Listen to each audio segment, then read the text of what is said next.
Well, happy Tuesday to you, and welcome to episode 119 of our daily Live for 119 straight days we've been doing this, and less than 2 weeks to Election Day with advanced polling happening this Saturday. So, hopefully, you are becoming more and more informed of how you might want to cast your vote on Election Day.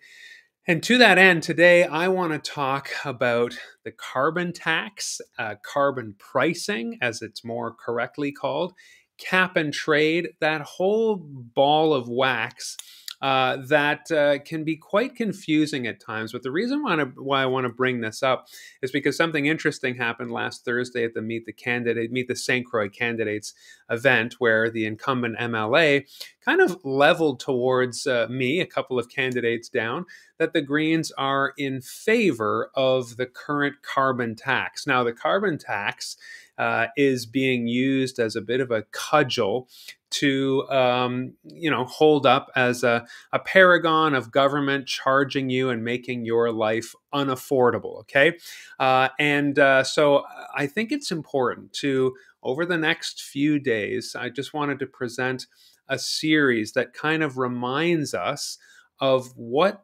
carbon pricing is, where did it come from, why was it put in place, who's paying for it, is it effective, and should and can it be replaced with something else? And to what degree are New Brunswickers getting shafted more than other provinces or at the pumps or where? So I do want to lay this out and be as objective as possible, with the premise, of course, as we've always said, that a good idea is just a good idea wherever it can be found. And of course, as you know, Greens are extremely sensitive to the unaffordability happening in each of our lives, which is why I am running on those 5 things that will make us feel more safe, make things more affordable, so that we can know that we are not in danger of not being able to afford what we have, not being able to feed ourselves, not being able to get security or justice or health care, and so that we can thrive. Ultimately, if there's something on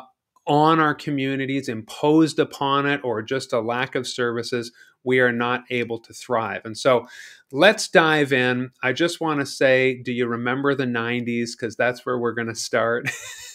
Depending on your age, our ages, we will have very different memories of the 90s. The reason why I'm bringing up the 90s is it's kind of where our story on carbon pricing begins. And so we need a little bit of a history lesson here to start before I want to get into just a general description, likely tomorrow, of what carbon pricing or the carbon tax is. And like I say, then is there a possible alternative? Spoiler, Greens are for an alternative that is more simple and more effective, we feel, because we really want strategic and intelligent taxes targeted where we want them to focus, and make sure that your affordability is not affected in the long run. But governments do have the ability to levy taxes on areas that they want to target, to decentivize certain purchases and incentivize others. And as we've said before, municipalities can do this. Tax rates will determine behavior and set outcomes. And so that is just the way governments all over the world kind of steer their residents, their citizens, in a certain direction. So in 1997, the Kyoto Protocol was reached among many countries in the world. A UN forum agreed that, well, the scientific consensus in the 90s started to be that it was carbon emissions that were causing the Earth's atmosphere to heat up, right? Greenhouse gases. And so I'm not going to get into the science because we don't have time for that, but basically more carbon in the atmosphere, intensified, released from the ground, or created from engines, infrastructure, industry, what have you, is causing the Earth's atmosphere to warm. That in turn causes climate change, which in turn causes catastrophic weather events, catastrophic ecosystem collapse. And we are seeing that in Atlantic Canada, for example. Down south, we are looking at possibly the worst hurricane ever recorded in history, about to make landfall in Florida. There's my timer already. And we are seeing rising sea levels in Atlantic Canada, which is why the Greens want to set up a coastal protection agency. We want to set up a climate risk reduction fund. These are the things we need to get in place. But it all started in '97 when the world reached the Kyoto Protocol. Now, you will recall, I'm not going to get into all the politics, but in 2011, or maybe you won't recall, maybe you're too young to remember, but Canada essentially pulled out of the Kyoto Protocol in 2011 under the Conservative Stephen Harper and that government. But in 2015, and I am reticent to bring up his name, but the Trudeau government essentially ran on carbon pricing, carbon measures to reduce greenhouse gas and carbon emissions. And Canadians across this country, that was the big sweep, 2015, including Atlantic Canada, I believe all of Atlantic Canada voted Liberal, because we recognize the immediate danger and threat that continuing to pollute the atmosphere and emit carbon was causing. So this was a very strong mandate, and it was an election issue. We can't be revisionist about that. Canada wanted carbon pricing and said so very loudly. So what that led to was shortly after the election was another, I believe it was COP21, another United Nations conference where close to 200 nations signed on to the Paris Agreement. Now, the Paris Agreement said, in light of the continuing scientific consensus, that what we needed to do was reduce emissions in order to keep the increasing temperature of the Earth down to below 2 degrees rise, and with the target of by 2021 keep the average rising temperature of the Earth to 1.5 degrees, just because there was a whole host of science, and continues to be so, of what happens when the Earth's average atmosphere temperature reaches 1.5 degrees. As I said, it's catastrophic on ecosystems, including fishing, fish stocks, shellfish, that kind of thing, with warming oceans and migrating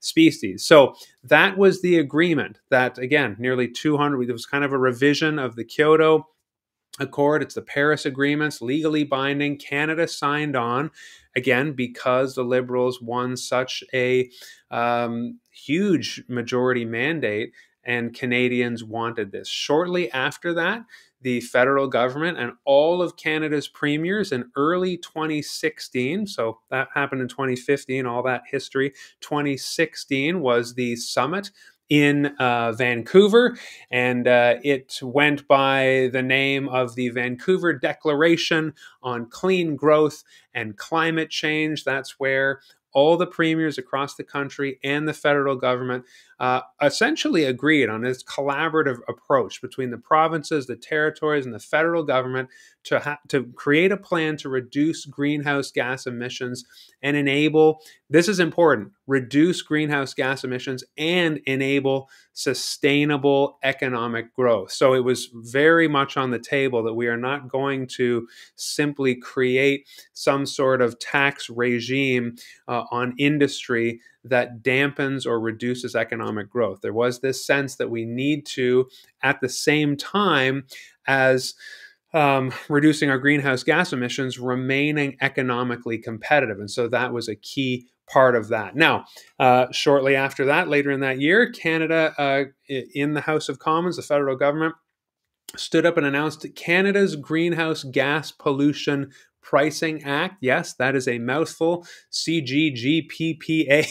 And what that meant was all the provinces and the territories would be essentially required to have a carbon price in place by 2018. At the time, it was given a reprieve by 2019. But all provinces and territories across Canada could either have a carbon tax, so a price on the amount of emissions, or a cap and trade system. And as I said, that is what I want to get into tomorrow. So I just wanted to start with that roundup of why we are even talking about carbon pricing, why New Brunswickers are paying a, quote, carbon tax. Where is it coming from? We'll get into that, but it was important to just lay the framework and say, do you remember the 90s? Do you remember the Paris Agreement? And how the global consensus is we need to reduce greenhouse gas carbon emissions to keep the temperature, the warming temperature of the earth down. And I got to say, this is timely, not just from an election perspective, but as perhaps the largest hurricane recorded is bearing down on Florida. That is because of the temperature of the water in the Gulf of Mexico. And so Florida's in our thoughts, of course, and we need to continue to take action, which is why your green government is best suited with the policies in place and our plans to respect things like the Paris Agreement, but also make sure that life is affordable for all New Brunswickers. We want fairness and we want equity. That's what I'm after as your Saint Croix MLA as well. So join me tomorrow where we talk about kind of the mechanics of carbon pricing, carbon tax as it's called in the vernacular, and we will move from there into what the Greens are in favor of and what is in our official party platform. Thanks for joining me today. Join me tomorrow